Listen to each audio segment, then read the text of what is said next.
வணக்கம். என் பேர் ஹீனா. நான் தாம்பரம்லேருந்து வந்துட்டுருக்கேங்க. ஜோதி மேம் வீடு வந்து எங்கள் மாமியார் மூலமாக தான் எனக்கு தெரிய வந்தது. இங்கே வந்ததுக்கப்புறம் வந்து எனக்கு நிறைய மிராக்கிள்ஸ் நடந்திருக்கு என் லைஃப்பில். அதில் வந்து முதல் மிராக்கிள் பார்த்திங்கன்னா, எங்கள் ஹஸ்பண்ட்க்கு வந்து ஜாப் இல்லாமல் இருந்தாங்க. ரொம்ப கஷ்டப்பட்டாங்க. எங்கெங்கேயோ ட்ரை பண்ணாங்க, பட் அவங்களுக்கு கிடைக்கல. ஸோ ரொம்ப லாங் பேக் வந்து கொஞ்சம் ஃபியூ மந்த்ஸ் பிஃபோர் நான் அவங்க வீட்டுக்கு வந்திருந்தேன், மேம் வீட்டுக்கு. ஸோ அப்போ வந்து நான் கோரிக்கை வச்சேன் பாபா கிட்ட. ஸோ அந்த டைமில் வந்து கோரிக்கை வச்சு கொஞ்சம் 2-3 நாள்லேயே பார்த்திங்கன்னா எனக்கு எங்கள் ஹஸ்பண்டுக்கு வேலை கிடச்சிது. நான் ரொம்ப சந்தோஷமாக I feel very happy for that. Like எனக்கு ப்ரே பண்ண உடனே வந்து எனக்கு பாபா வந்து எனக்கு அதை நடத்தி கொடுத்துட்டாங்க எங்கள் வீட்டில் வந்ததுக்கப்புறம். And it was a Monday. நான் வந்தது வந்து ஒரு மண்டேயாக இருந்துச்சு. And today also I came with my daughter. நான் வந்திருக்கேன். என் பொண்ணு 10th படிக்கிறான். ஸோ அவள் எக்ஸாம்ஸ் எழுதியிருக்கான்னு சொல்லிட்டு நான் ப்ரே பண்ணியிருக்கேன் சாமிக்கிட்ட, நல்ல ரிசல்ட்டோடு அவள் பாஸ் பண்ணணும்னு சொல்லிட்டு. ஸோ இதுவும் யதார்த்தமாக வந்து ஒரு 75th டே இது பாபாவுக்கு நம்ம உதி அபிஷேகம் பண்ணுறது. ஸோ இதுவும் ஒரு மண்டேயாக வந்து எனக்கு ஒரு யதார்த்தமாக ஒரு மண்டே எனக்கு அமைஞ்சிருக்கு. என் லைஃப்பில் வந்து நிறைய விஷயங்கள் வந்து எனக்கு பாபாவோட பிளெஸ்ஸிங்ஸோடு நான் ரொம்ப கெயின் பண்ணியிருக்கேன். ஒரு எக்ஸாம்பிளுக்கு வந்து லைக் மேரேஜ் ஆனது, எங்களுக்கு என்கேஜ்மெண்ட் நடந்தது தேர்ஸ்டே தான்.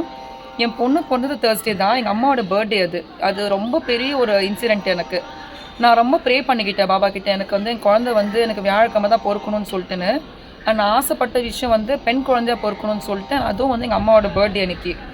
நிறைய பேர் சொன்னாங்க என்கிட்ட, நீ ரொம்ப பேராசைப்படுறேன்னு சொல்லிட்டு. பட் நான் நினச்சது ஒரே விஷயம் வந்து சாமி என் கூட இருக்காங்கன்னு சொல்லிட்டுன்னு.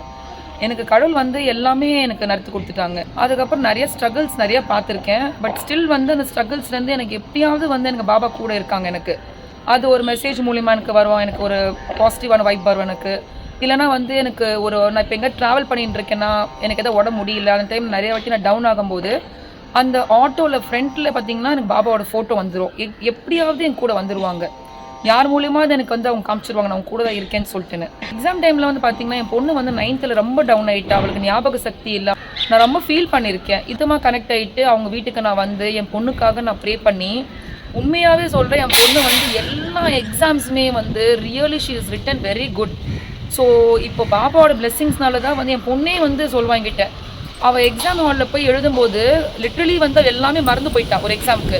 அந்த டைமில் பார்த்திங்கன்னா என் பொண்ணு நான் அவளுக்கு எப்பயோ சொன்ன விஷயம், நீ எப்போவுமே மறந்து போயிட்டேன்னா இல்லை ஒரு பயத்தில் இருந்தால் கூட நீ சாமி நினச்சிக்கோ, நீ பாபா வந்து ஒரு பாபாவோட பேர் மனசில் சொல்லு நினச்சிக்கோ நான் சொல்லியிருக்கேன்.